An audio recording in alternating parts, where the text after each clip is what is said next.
When it's over, I want to say, all my life I was a bride married to amazement.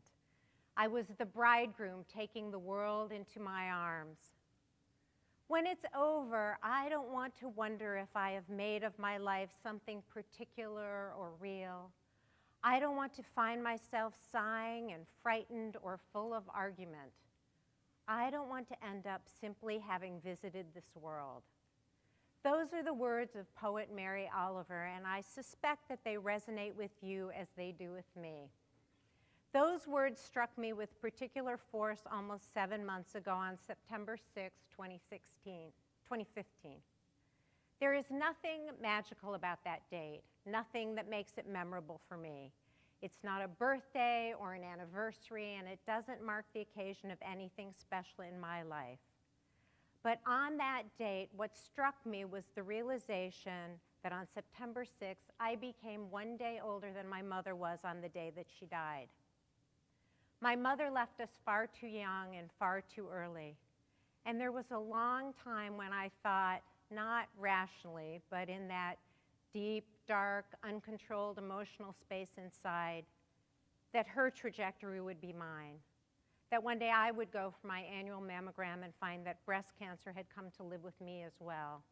That I would become a memory for my children and I wish you had known story for my grandchildren.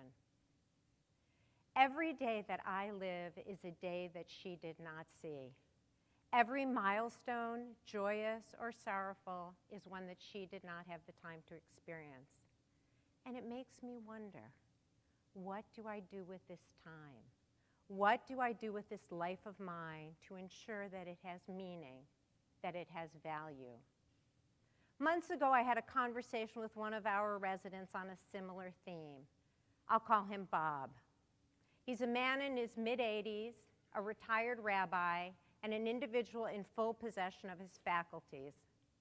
He's had a meaningful career, still has many who seek his counsel, and has a son, also a rabbi, who regularly seeks out his opinions and ideas. Yet what Bob said to me began with, if I had known I was going to live this long, but he didn't end it with the old saw about, I would have taken better care of myself. Instead, what he said to me was, if I had known I was going to live this long, I would have thought more and planned better for what I'm going to do with all of these years. Bob is voicing an empty space in his life that needs filling, and he is voicing the same need that I feel to understand and live a life of purpose.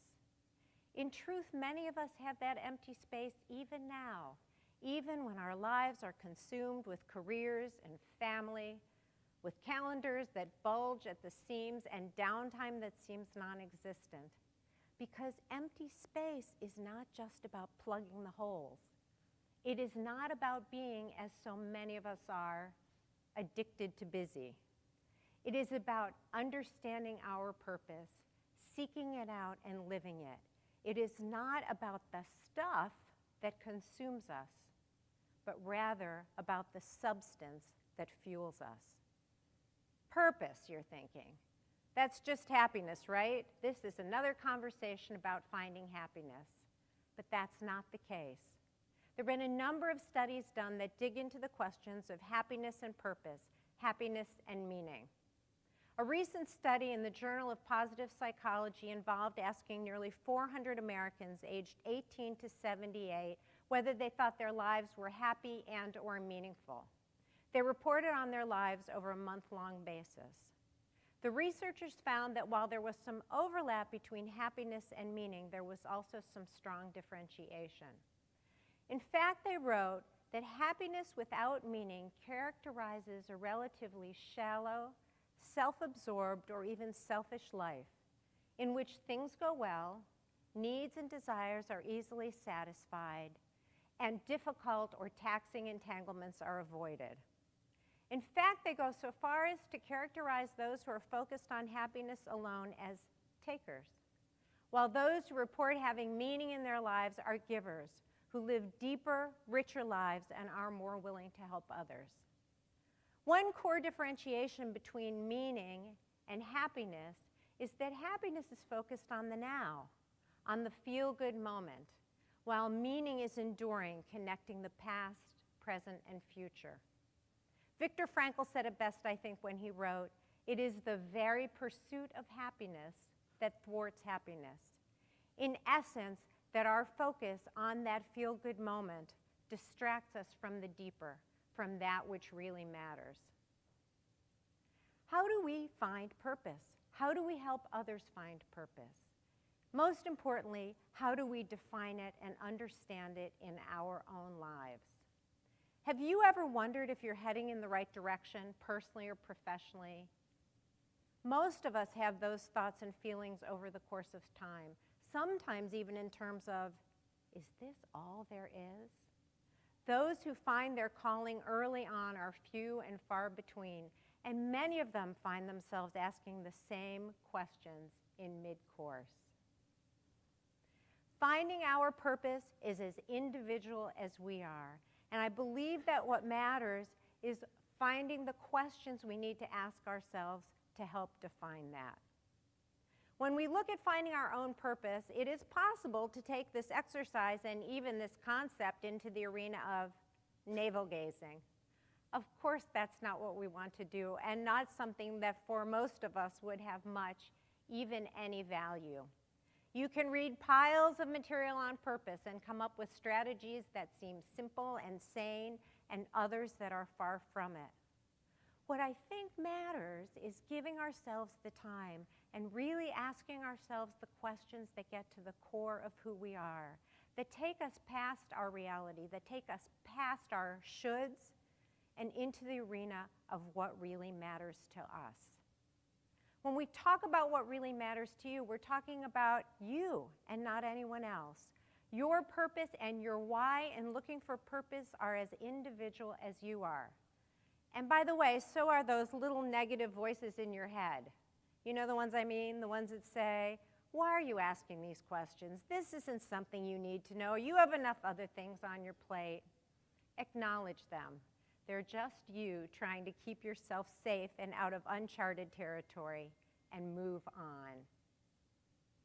When we talk about finding purpose, I think there are questions in three basic areas that we can ask ourselves. These are questions that you can use with yourself and you can use with others. They're really an opportunity for us to do that deeper dive. What matters is to give yourself the time to do it, to understand your answers fully, to look at what really matters to you, to see the themes and to make them work for you in your own life. So are you ready? Ready to answer some questions in your own heads? Please don't shout them out. You will throw me off here. First question. As a child, what did you love to do? What were you doing when you lost track of time? As a child, our life experiences are freer and often our desires are clearer. We made choices because we wanted to make those choices. We had the opportunity to dream without the strictures that growing up brought us. What were the things that mattered to you? What were you drawn to? Thinking about those questions, even writing out those answers in as much detail as it takes you, can give you not only some aha moments, but even some real enlightenment. Second area to look at is focusing on today. What things are you naturally good at? Some of us say, what things am I naturally good at? I don't know if I'm naturally good at anything. But ask yourself the second question. What things do people ask you to help them with? Because that helps you to see how people see you, perhaps in a way that you don't see yourself. I also think there's value in defining who inspires you and why. That could be anyone, from someone in your life to a famous person, living or dead. It doesn't matter. What matters is why that person resonates with you and what you can learn from that. Third is to take things into a more futuristic or even perhaps a fanciful focus. If you had all the money in the world, what would you do? Why? I'm not talking about answering the Powerball question, okay? Those answers always seem to begin with, first, I'd find a good tax attorney and a financial advisor, and then I would buy. I'm talking about really stepping away from the boundaries of what life requires of us. Stepping outside what we are required to do in our life. What would that look like for you? What choices would you make? Last, I think there is really value in asking ourselves how we want to be remembered, how we want our families to remember us, how we want the world to remember us. What is that legacy we are creating and leaving? Why does it matter to us? Why does it matter to help others find purpose and to find our own purpose as well? Because life is limited. Time is limited.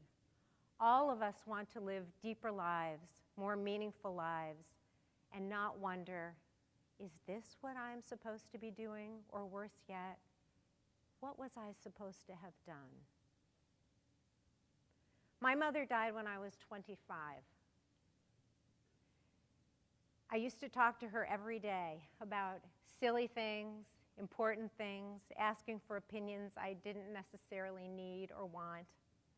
I was far from an easy child or a perfect daughter, and at 25 had finally begun to have an adult relationship with her, connecting on a different level than parent and headstrong child.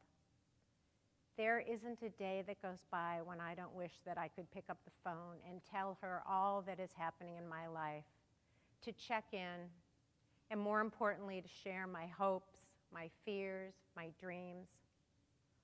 I would tell her about my journey, my struggle to define my own purpose.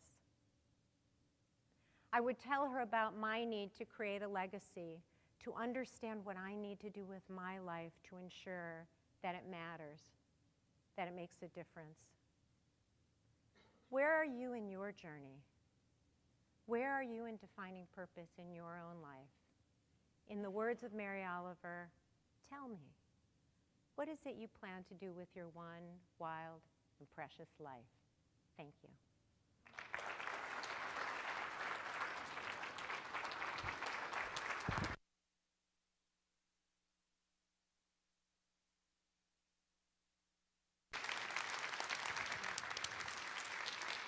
Ladies, thank you so much.